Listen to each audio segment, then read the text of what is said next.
Obambele iPremier kwaZulu Natal unkosikazi eThembeni uMadlopha kaMthetho. Angibingelele mama. Ngibingelele nabalandeli ba lohlelo lwakho. Ngiyabonga kakhulu. Namhlanje iPodcast Affirmation ithola ithuba lokuthi ikhulume noNdunankulu obambile njengamanje ngawo lo mcimbi omkhulu weLembe esikhumbula khona uShaka akashayiki. Yebo, namhlanje sinomcimbi omkhulu lapho esikhumbula khona iLembe elabumba isizwe samaZulu. Labumba lahlanganisa amakhosi ahlukene, abantu abehlukene okwakuyizizwana, babeyizizwe ngamagruphunyana. Wabenza baba into eyodwa, baba amaZulu enesibindi sokwenza lokho, wabahola kodwa ngobuhlakani. Kodwa thina ngoba omunye umuntu uzothi noma inini lonibiyela entweni eyodwa, no, ukuhlangana kwethu suke sizobheka ukuthi yebo lababumba abantu iLembe, thina ke njengamanje senzani ukwenza into eyenziwa iLembe ukwakha isizwe. Yabona ke ukhuluma nomuntu obambele uNdunankulu kodwa okuGNU, Government of National Unity. La kuhlangene khona abantu lapha kekho umuntu ecabanga ukuthi ubona inkatha neIFP bahlangene endawonye neDA, kuhlangene noANC kwenziwa uhulumeni owodwa. But ngoba thina sonke siyisizukulwane sakwaZulu Natal esahlala neLembe, siyazi ukuthi lento ingaba possible.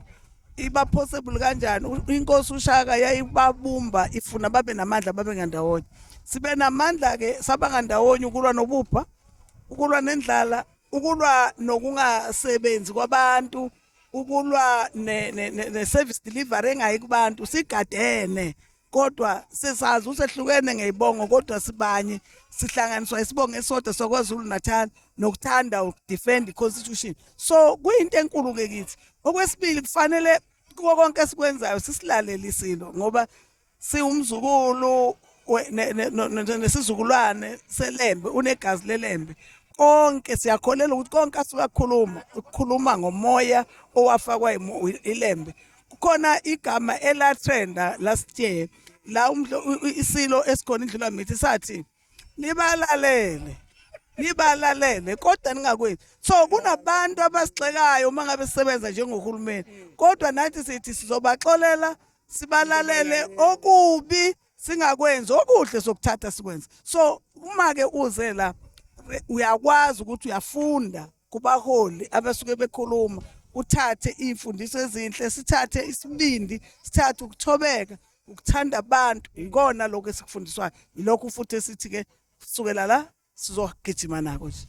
So Ndunankulu ukuthi isifundo esitholakale kwiLembe ilesi lokubumbana, ukuthi sometimes ufana nibuke ama differences enu eceleni but ibumbana.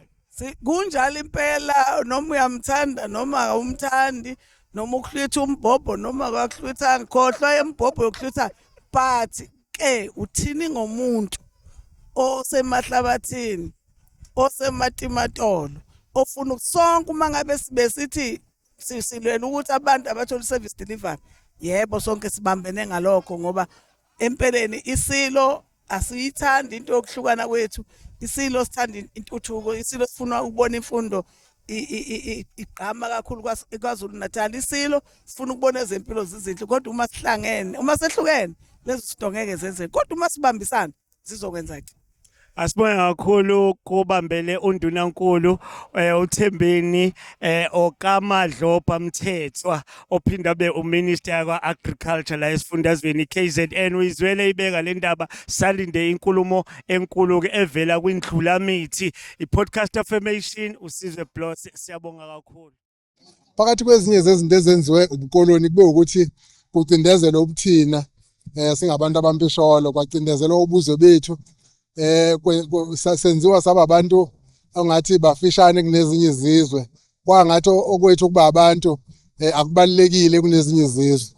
Manje siyajabula ukuthi ke uhulumeni wakwaZulu omdala obuholwa umntwana kwaphinda ngene, kanye nakusona isizwe sikaZulu siholwa uMhlokombane, isilo sethu esibuzileyo, base belisukumela ke lolu daba ukuthi abaqoquzele babuyise ukuzithanda nokuzigqaja kwesintu.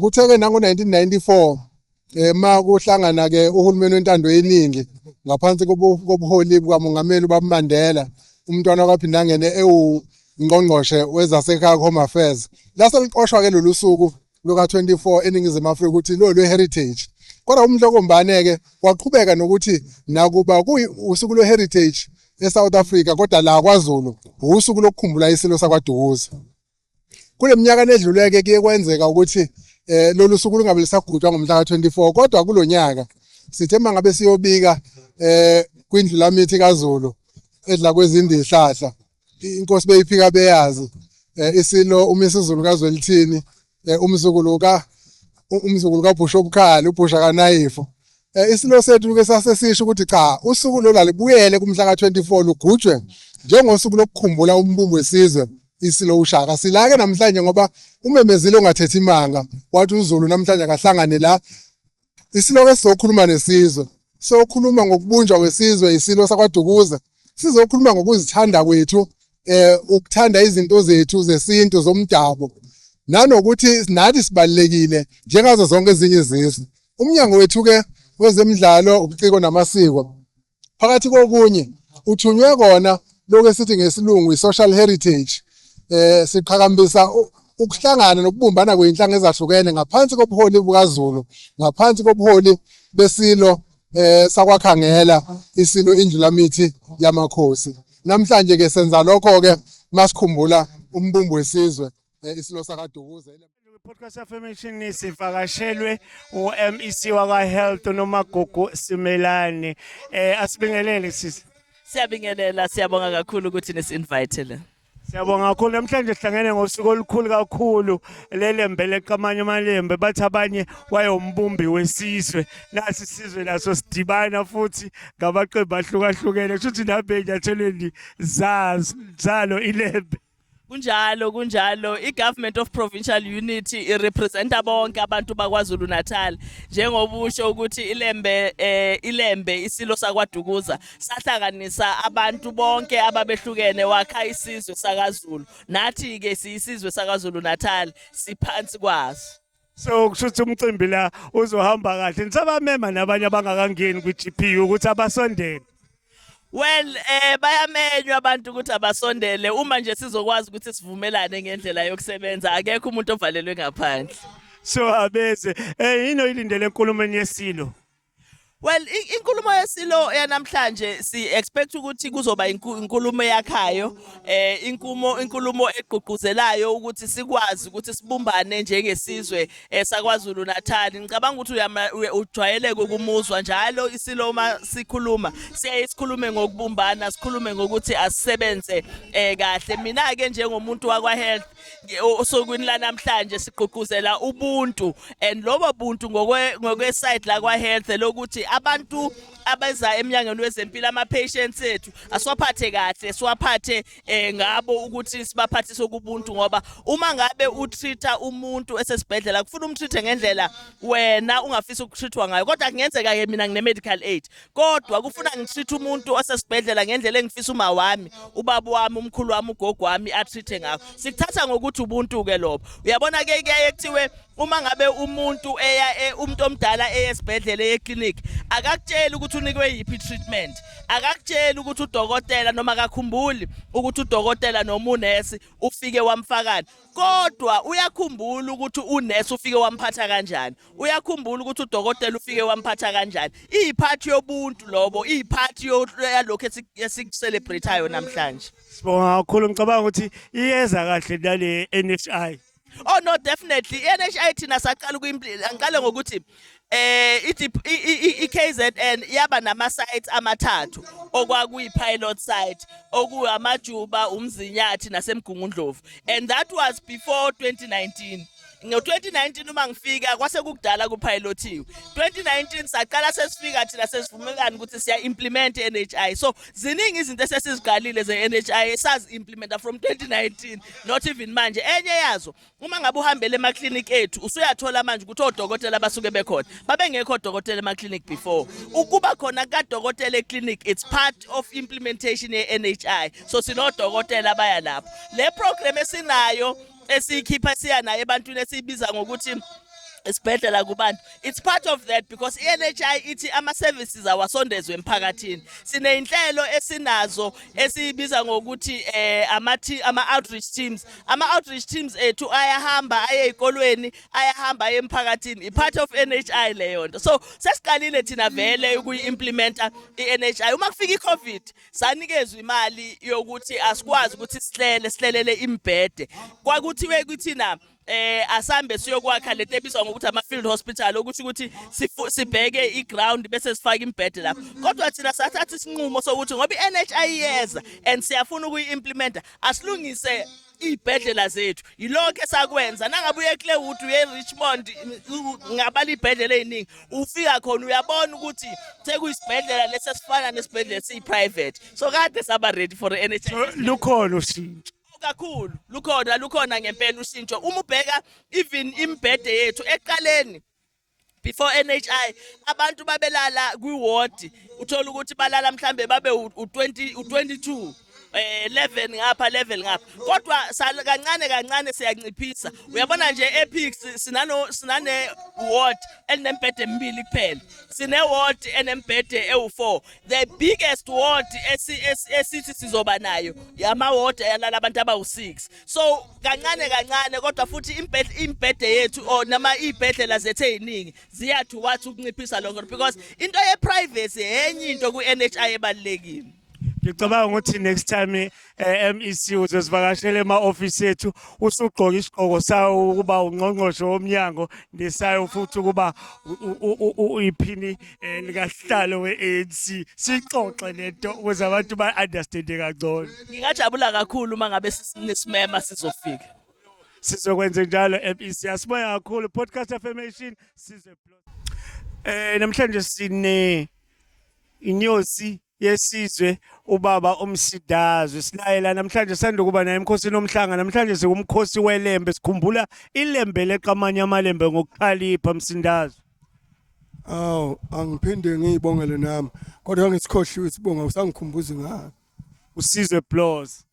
Mfoka Plus cha ngiyathokoza sisosukwini impela namhlanje na kwabenkosi oluhle kakhulu ngoba qopheka amashumi awu7 eminyaka itshele isikhumbuzo sengonyamshaka lavulwa noma lo mkhosi waqala ukugujwa. Kodwa futhi sazi ukuthi ngaphezulu kwalokho leli tshe lesikhumbuzo lakhiwa ingonyama uPhumuza uZulu Solomon kaDini uZulu esithi ingonyama yayinobuhlakani obuhle neyayibona kude ngoba ngesikhathi icela isizwe sikaZulu ukuthi kuqoqwe imali yathi yenzela ukuthi kwakhiwe itshe lesikhumbuzo lapho kulele khona ingonyama uShaka ukuze nezizukulwane ngezizukulwane eziyoba khona lesikhumbuzo sizikhumbuze ukuthi inkosi uShaka ibalulekile esizweni. Umbumbi wesizwe lo sicela usinabele Msidazwe waziwa kakhulu ngokubumba izizwe zamaZulu. Angithi ke ngisafuna ukuya lapho ukuthi ingonyama uSolomon yona eyayihlezi kulesi sihlalo ngaleminyaka yiyo eyaqinisekisa ukuthi alakhiwe letshe lesikhumbuzo sombumbo wesizwe samaZulu ukuthi izizukulwane ngezizukulwane zazi ukuthi lapha kulele umbumbo wesizwe samaZulu okuyilembe leqamanya amalembe ngokukhalipha. Yakwenza lokho eminyakeni yawo 37 ngoba lona laze lakhiwa ngo1932 ngokuthi ke babengalenzanga ngendlela yayifisa ngalo yayifisa ukuthi balakhe baqede bese bebeka umfanekiso wenkosi uShaka ophilayo phezulu bona basebenza nje kwavela ikhanda kuphela njoba nibona yacasuka ke yaliduba ayazi yalivula kanti ke ngo1933 zobe sikhotha maki ngonyama Solomon kwase kuthi ngonyama ubheka uZulu engene emva kwengonyama Solomon yiyo kwathi ngo1954 yahlanganisa isizwe lazovulwa lelitshe kwaqhubeka njalo ke ugujwa lomkhosi kwaze kwazoba ingonyama uzwelithini ewugubhe kwaze kwazoba ukuphela kwayo emhlabeni.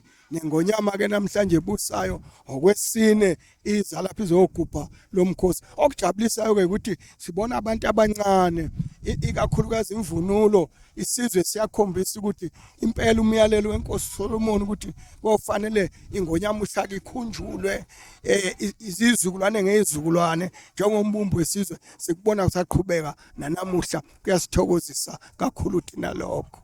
Msindazo siyabonga besikhuluma nenyosi yesizwe samaZulu esithopa amakhosi ahlukahlukene kwi-podcast affirmation uSizwe Blose igama. Oh lesa nje sengicela ukuthi nami ngijabulela ukuthi ngima lapha namhlanje amashumi eminyaka neminyaka u8 ngoba ngaqala ukuza nesilo lapha kuZwelithini ngo1976 kuyisibusiso nakimi lokho 48 years ngigubha lo mkhosi. Oh ayusibambile inyosi yesizwe. Siyabonga Msindazo.